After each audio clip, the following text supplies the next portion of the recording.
There is an increasing likelihood that the first ballot at the February the 25th presidential election may not produce a clear winner. This is with the change in realities in the 2023 electoral permutations. A recent poll released by the These Day 2023 Election Center projections shows that there may be a runoff in the presidential bout before a clear winner is returned by the Independent National Electoral Commission. While a chieftain of the New Nigeria People's Party, Buba Galadima, joins us now to speak on the state of the race so far, possibility of a runoff, Buharis Legacy, and a look at the possibility of a Kwankwaso presidency. Good afternoon, Happy New Year, and welcome to Newsday. Thank you very much for having me in this studio today, Tope. All right, sir. Well, I'd like us to start with assessing your party's preparation for the 2023 election. We do know that your presidential candidate has a large following in the north, especially in Kano State. But do you think your campaign has been intense and appealing enough to woo voters from other parts of the country that can help your party win the election come February? Well, thank you very much. I thank God for being here today, and also to tell Nigerians that happy Christmas, New Year, all both in arrears. And we hope that this New Year will usher in a prosperous Nigeria in the hands of the new Nigerian People's Party and its presidential candidate, Senator Rabiu Musa Kwankwaso. Having said that, I heard you say that some polls have indicated that the 25th February general presidential election would be inconclusive. They may be right to a certain extent for today, but it is our belief that before the end of this month, January 31st, that a clear leader would emerge, because we believe that Senator Rabiu Musa Kwankwaso had all it takes to be the president of Nigeria. He has diplomatic, legislative, and executive experience. He is one that has performed creditably while in public office without any blemish. It is Senator Rabiu Musa Kwankwaso that is the most academically educated of all the candidates, and I dare say that is the most healthy for several purposes. And I will tell you why. In the last 10 days, we had been in the entire northwestern states of Kaduna, Jigawa, Kano, Katsina, Zamfara, Sokoto, and Kebbi. And even going to places that ordinary citizens of those states cannot dare go, because we reach the people.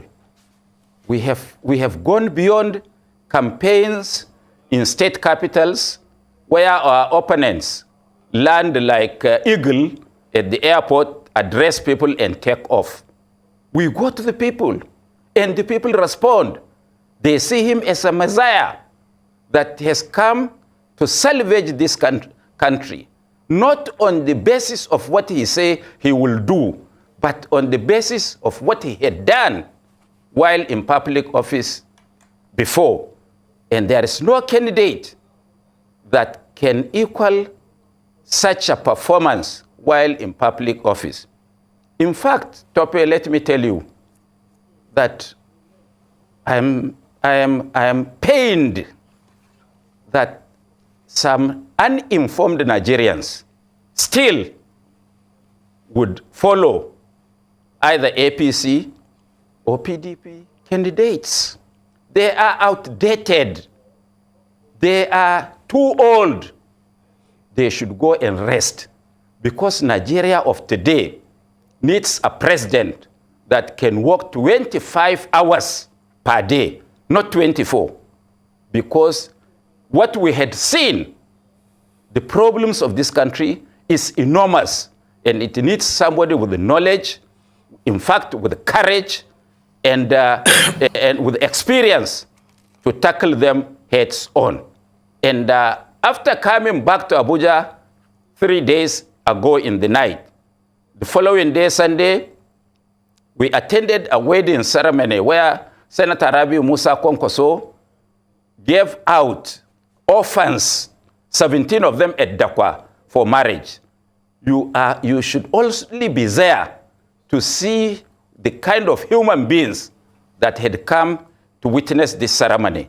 From there, we gave a notice of 3 hours to go and open our office at Buhari. Human beings tracked both sides of the road for 10 kilometers. I was almost shedding tears when I saw these human beings and see the Messiah that is in this young man. Let me say that for now, and well, let me at this juncture also try to appeal to Madam Ukonje-Iweala, because some poll platforms are using her name as their director. It was a disgrace that people that we respect could come out with outright falsehood for anybody to say that in the northwestern part of Nigeria, Senator Kwankwaso could only score 6% of the votes. I think the man is either mad, crazy, or out of his mind. Well, and sir. the people don't know that they are destroying their integrity and the image and high standing on which several of us hold them by creating falsehood called polls. Who are they asking? Can they tell us the telephone numbers of those they have called? We know there was somebody trying to organize a poll. We scanned and found his telephone. We called him, and that person had asked us that he will be able to give us 50,000 votes for every 5 million naira that we give him. So these are the kind of polls that people do to confuse Nigerians and to confuse the international community, because they are using these polls to access money from international community and gullible Nigerians to create the impression that, of course, they are at the top of the game. They are not. The only person that is working very hard day and night and reaching the people is accepted by the masses of this country is Senator Rabiu Musa Kwankwaso. As I speak to you, okay, Buba Galadima, please allow me to interrupt you for the sake of time. We only have so much time with you, and we have quite a few questions to go through. You said quite a lot in your last response. I just want to pick apart a little bit of that. You mentioned the fact that age and ability to perform is an important factor in choosing the next president of the country. Your candidate for the NNPP is much younger than the 2 front-runner candidates. We're wondering what will happen between now and February on the part of the NNPP to amplify that message, or any of the other strengths that Kwankwaso seems to possess that haven't been given the light of day in the past media cycles. What will the NNPP do to push his name farther out in the front so that he can be seen as one of the more worthy candidates for February 2023?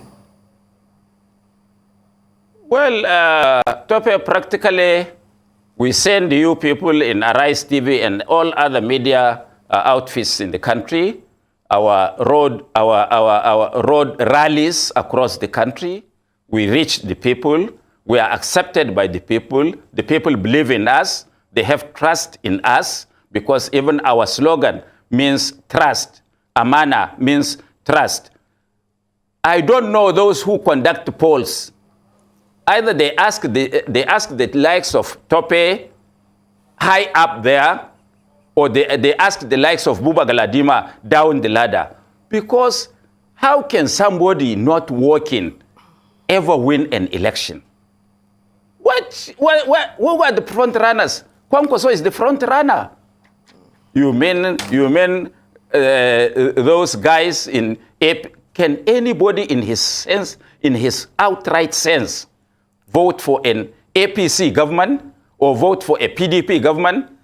Where the two of them, 60 years of PDP, 8 years, I'm coming, 8 years of PDP, APC, 60 years of PDP is equal to the problems this country is undergoing.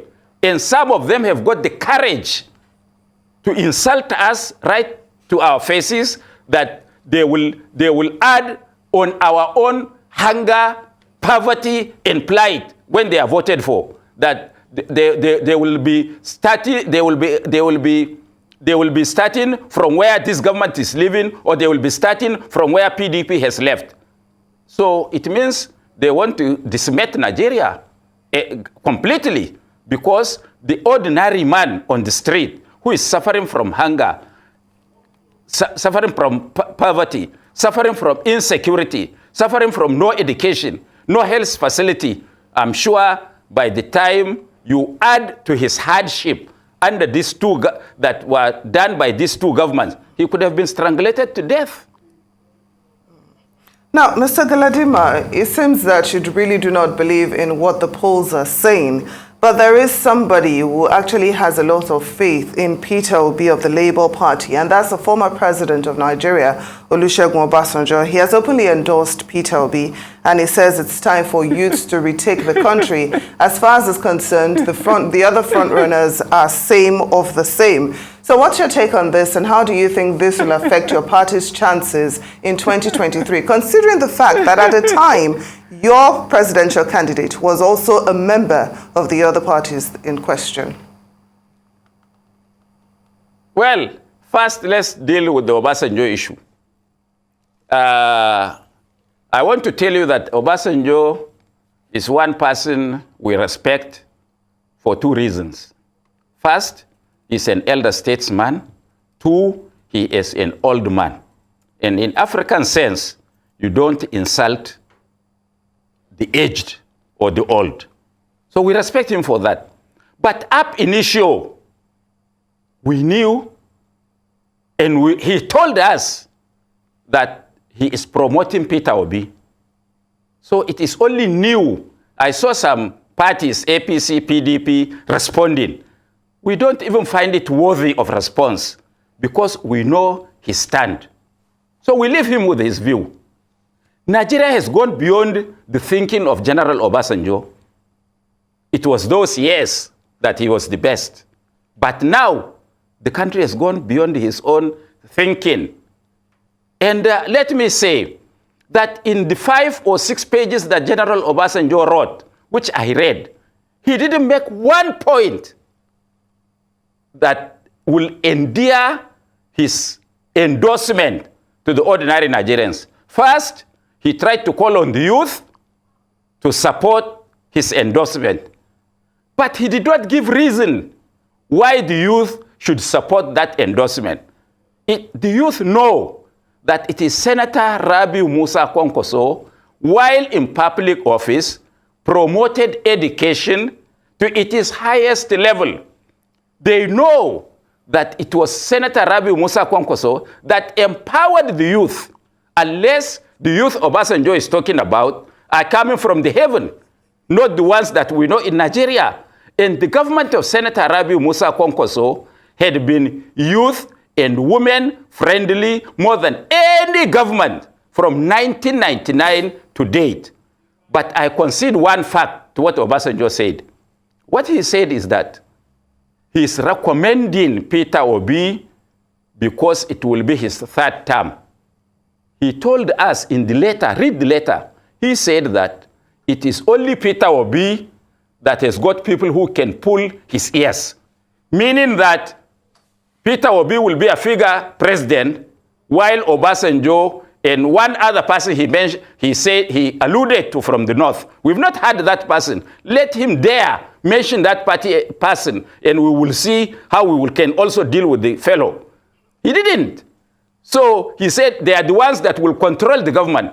So it is now a clarion call for Nigerians to know that if you vote for Peter Obi, you are voting for Obasanjo and one other leader from the north, because he told us they will pull the strings and tell Peter what to do. Apart from this, what did Obasanjo say in the endorsement? Tope? Well, sir, it's Hawa that's here. Can you hear me? I can hear you, sir. It's actually Hawa that's here as well. Okay, moving away from this endorsement, which is getting a lot of press coverage today, let's talk about President Buhari and the legacy he might be leaving behind. Last week, he went on the record to say that he has done his best in the past 8 years, but obviously his best is not enough. What is your response to such comments? You have already assessed him. Wike is a great man, a generalissimo in his own right, and he has assessed the president very well. The president has done his best because that is his best. His best, as far as we are concerned, does not measure up to 10%, but that is what he can do. There is nothing we can do. It's democracy. He claimed that we voted for him, so fine. But we are coming to turn the table upside down and provide leadership, bring security, create opportunity, unify the country, develop the country. That is what we are coming to do, because as far as I'm concerned, Buhari had no time for the country. We are coming to give our 25 hours a day to set the country on the path of unity, path of security, and path of growth and development, and educate the young men, create opportunities for them. Well, talking about turning the table upside down, you've talked about providing security, you've talked about providing opportunities, and of course, I'm sure that, Nigeria is facing a myriad of issues. But I'd like you to tell us in specific and measurable terms what exactly it is we can expect from Kwankwaso if he becomes the president of the country, not vague promises that we usually get every election cycle. Can you tell us how he intends to provide security, how he intends to provide opportunities, how he intends to turn the country around? Can you give us specific steps as to how he plans to do that? Tope, thank you very much. It is as if I organized the questions and gave you for you to ask me. I think that's what you are doing. First, let me say that of all the candidates, nobody speaks of what he had done while in public office. While Kwankwaso, in our blueprint, which he authored, tells you that I am going to do this and it is doable because we tried it in Kano and it was successful. All we need to do is to multiply it by 36. We already have the experience. He tells you that we will provide security because I was Nigeria's defense minister for 4 years. And in those 4 years, there was no Boko Haram, there was no insurgency, there was no kidnapping, there was no IPOP, and a host of several other problems of this country. And he tells you that when we get there, from 250,000 soldiers, we will employ more, 750, and make it 5 million boot on ground, so that we will secure and take over the entire Nigerian territory. Every inch of Nigeria should be under the control of his government. And he says that in the first place, I will call all those who feel aggrieved or who have taken arms against the government. Sit down with them, talk to them. If they agree and say, look, we are taking arms because of this and this and this and this. If the government can do that, we bring solution without firing a shot. But in case they still remain recalcitrant, then the foot on boot, 1 million is already waiting for them. He said, we will increase the number of police, we will create national forest guards, we will create border guards, we will create coastal guards not only to secure our territory and our borders, but to also secure our assets. And he said that we will do this differently, because when we employ these young men and women, we will train, retrain, update them, use technology, teach them how to use technology in order to do what we want to do, and give them the best of arms that they can use against those who disagree and do not want to lay their arms against the state. This is one.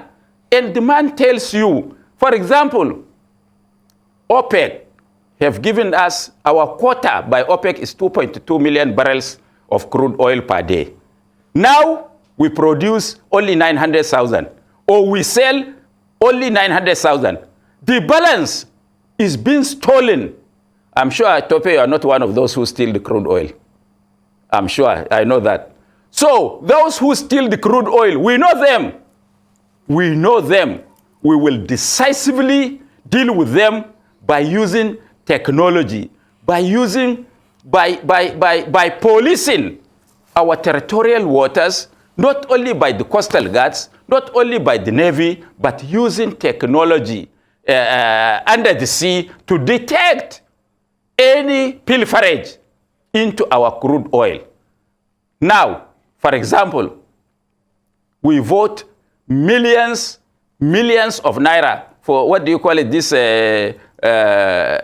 subsidy. We will look at that. We know that the so-called subsidy is falsehood. It's just money being shared by a lot of people. I know others would even ask, where are you going to get money to buy arms, to plant technology, to pay soldiers, to pay policemen 1 million? It is on record that one individual with a stroke of pen once stole 109 billion naira of Nigeria's money. That has been verified, and the man is even making payments. How many times, if you investigate that person who was in that position for 7 years, how much he must have stolen trillions of Nigerian money? Kwankwaso is telling you that while he was the governor of Kano State, he never borrowed 1 penny from any bank in or outside Nigeria. And he did all he did, the developments, sent children to universities all over the country, sent students to universities all over the world, yet he did not borrow 1 penny, because we believe that there is enough money in Nigeria to make every one of us happy, which other candidates did not say so. Some of them are even telling you that, look, we will sell all the remaining assets. And when you ask them, they say they can sell to their friends. So we who are not their friends, where do we stand in this case? Omelokun West, it is my turn. The presidency of Nigeria is the turn of every Nigerian that is accepted and be voted for by any Nigerian. So these are the situations why Kwankwaso is different from all of them. Once we secure the country, the economy will pick up, because today farmers cannot go to farm. So if the farmers cannot go to farm, they cannot produce enough for us to eat. Therefore, the little money that we have to bring extra food, because man must work to feed. That is why the dollar is going up. People cannot do business. They cannot go from point A to point B to sell or to buy. Very true. That is why the economy has gone flat on its belly. Mm. Well, that's the issue. You raised quite a few points there, and we agree that we do have myriad of issues, and hopefully we have enough money within Nigeria to deal with all of these, and hopefully the money isn't misappropriated when the time comes. really quickly, as we wrap up the interview, one other piece of news that is being talked about is INEC, our electoral body. I want you to maybe give us an assessment of how well they've done so far during this electoral process to get voters registered. And of course, up until February, when votes will be cast, we know that there's been a lot of issues about whether or not BVAS will be a problem come the day of voting. But INEC has also said that they have preparations, as they always have done. These are preparations that they always have, that in the event that no candidate meets the conditional requirements for declaring a winner for votes cast, a runoff is likely. Is your party, are these discussions that your party is having, or a situation that has been assessed, and is it something you are prepared to deal with if unfortunately the day does come and nothing is conclusive? Now, first, let me deal with two issues before I go into that question. First, we receive complaints, and the INEC chairman, Mahmoud Yakubu, should hear that there is an absolute discrimination of the sharing of PVC in Lagos. That people from other parts of the country, resident in Lagos, they are not giving them their PVC. He should investigate that, because the complaint is getting thicker and thicker.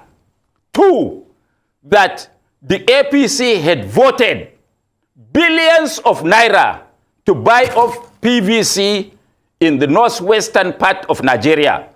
We have caught a lot of people, handed them over to the police, handed them over to INEC, yet of all the people that we arrested, only one, an APC chairman, was prosecuted, jailed for 2 years with an alternative fine of 50,000 naira. That presupposes that that is a government man. That is why 2 years is equal to 50,000 naira fine. Three, that there is an upsurge of violence in certain states and denials for some people by the security agencies for the presidential candidate. For example, we wanted to go to Zamfara 3-4 days ago. The commissioner of police told us that the governor is on a campaign trail and that he will not allow us go to Zamfara. We told him that you have no such authority to stop a presidential candidate of one of the parties because a governor is doing campaign in the state. And we dared him. And that commissioner of police, the IG, should know that he was one of those who connived in 2019 when he was deputy commissioner or some commissioner of police in Kano to deprive us of victory. We are watching him. We know what he's doing. We were there. We, in fact, went not only to places where there is peace, but even to areas where he cannot go. Kaura Namoda, Shinkafi, Kaya, Talata Mafara. We were there. Chieftain of the new Nigeria. Having said this, yeah. Mr. Buba Galadima, chieftain of the new Nigeria People's Party, I'm so sorry to cut you short. It's been a very insightful interview. I wish we had more time so that we can have more discussion, but unfortunately we're totally out of time. Thank you so much for joining us on Newsday. Hope to have you back soon for more on this topic. Thanks for joining us.